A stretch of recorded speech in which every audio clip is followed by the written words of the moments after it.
मेरा भाईंदर न्यूज़ 24/7। हम फिलहाल है श्रीमती गीता भरत जैन जी के साथ। मैम, जैसे आप जानते हो, फिलहाल अभी जो दिक्कतें चल रही है, दो मेजर दिक्कत, टोल का दिक्कत चल रहा है और थोड़ा पानी का समस्या चल रहा है। इसके बारे में आप क्या बोलना चाहेंगे? फिलहाल टोल की समस्या के बारे में बताइए। टोल के लिए मेरी कल ही नागरी जी से मुलाकात हुई थी और बहुत पॉजिटिवली हमने इस बात में चर्चा की। उन्होंने 2-3 सुझाव भी रखे। मैंने अपनी तरफ से एक सुझाव रखा कि टोल को इसलिए पीछे हटाया जाए क्योंकि वसावा में वहाँ एनडीजो ने कोई बिल्डिंग नहीं है, क्योंकि आज आप देखेंगे कि टोल पे एटलीस्ट आधा घंटा आपको खड़ा रहना है। आधा घंटे का फ्यूल और उसका पोल्यूशन इतना होता है कि अब वहाँ बिल्डिंगें आ गई है। पहले वहाँ बिल्डिंगें नहीं थी, पर अब लोग रहने आने वाले हैं। अगर इतने पोल्यूशन 24 आवर्स पोल्यूशन में वो रहेंगे तो उनको हेल्थ प्रॉब्लम्स कितने होंगे, वो एक पहला मुद्दा। दूसरा, टोल का एक नियम भी है कि कुछ समय में अगर हमारी गाड़ी पास नहीं हुई तो यू डोंट हैव टू पे द टोल। तो मैंने उस बारे में भी बात की। फास्ट ट्रैक के बारे में भी बात की कि जिसके पास पास है वो फास्ट ट्रैक रहे तो वो तुरंत निकल सकते हैं। लेकिन जहाँ तक मैं सोच रही हूँ, हमारे पास इतनी जगह ही नहीं है फास्ट ट्रैक की, जितनी 5 ही तो लेन है। चौथा ये है कि टॉल जहाँ रखा है that is not the proper place. आप सोचेंगे कि अगर आपको दहीसर जाना है and if you are in the first lane then all the way आप लेफ्ट लेके आगे जाओगे।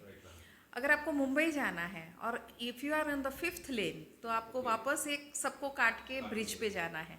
तो उसकी वजह से भी वो टॉल का केओस बढ़ता जा रहा है। तो उन्होंने एक भोसले जी का नाम लिया। He is expert in traffic, he is in Poona, he is traffic engineer. तो वो बोले कि हम उनको यहाँ बुलाते हैं और एक जॉइंट मीटिंग पहले तो मुंबई पालक मंत्री, थाने पालक मंत्री और हम सब साथ में लगाते हैं, क्योंकि इसमें लोगों की सेहत का भी प्रॉब्लम हो रहा है। तो हम एक जॉइंट मीटिंग लगाते हैं और उसमें से क्या हल निकल सकता है।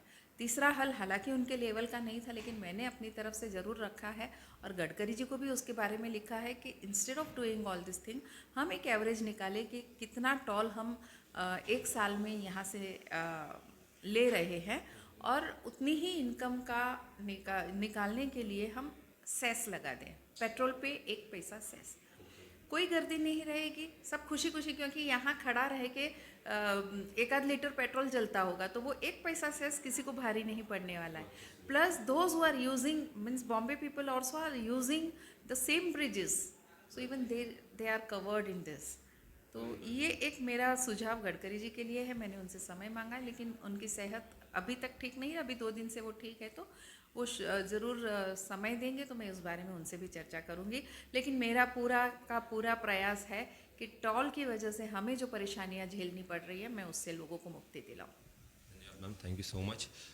दूसरी दिक्कत थी मैम, पानी की समस्या को लेके। जैसे अभी फ़िलहाल कुछ दिनों से थोड़ी पानी की समस्या चल रही है, उसके बारे में मैम आपके क्या विचार है? देखिए, ऐसा है कि पानी एमआईडीसी की फ़िलहाल कोइंसिडेंस बोलूँ कि बहुत बार पाइपलाइन फूट गई। अभी आप लास्ट वीक देखेंगे तो 2 बार लगातार, यानी एक बाजू ठीक किया तो तुरंत दूसरी बाजू की फूट गई। उसकी वजह से थोड़ा प्रॉब्लम हो रहा है। हमने सुभाष देसाई जी के साथ जब जॉइंट मीटिंग रखी थी तब भी ये तय हुआ था कि हमें इतना पानी मिलना चाहिए, प्लस 20 एमएलडी दूसरा जो नवी मुंबई का कोटा जा रहा है वो भी हमें मिलना चाहिए, क्योंकि उनका डैम अब तैयार हो चुका है। तो ये टोटल हमें 150 तक का हमारा अंदाज़ था कि मिलना।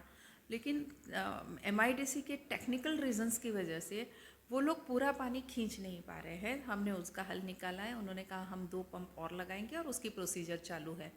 यानी हमारा जो कोटा मंजूर है, उनका टेक्निकल प्रॉब्लम हल होते ही हमारा कोटा तुरंत मिलने लगेगा। ये बैड लक हमारा है कि बार बार ये पाइपलाइन टूटने की वजह से हालात और भी ख़राब होते जा रहे हैं। आज भी देखेंगे तो आज हमें 100 से ऊपर एमएलडी एमआईडीसी की तरफ से आया है, लेकिन मैं फिर कहूँगी कि वो हमारी मांगी हुई जो टोटल है उससे बहुत कम है। और हमारी कोशिश ये रहेगी कि 135 का जो हमारा कोटा है प्लस 20 150 का जो हमारा कोटा है वो हमें तुरंत ही मिले। ठीक है, धन्यवाद मैडम, आपका बहुत बहुत धन्यवाद। आपने आपका कीमती समय दिया इसके लिए। आप देख रहे थे मीरा भाईंदर न्यूज़ 24/7।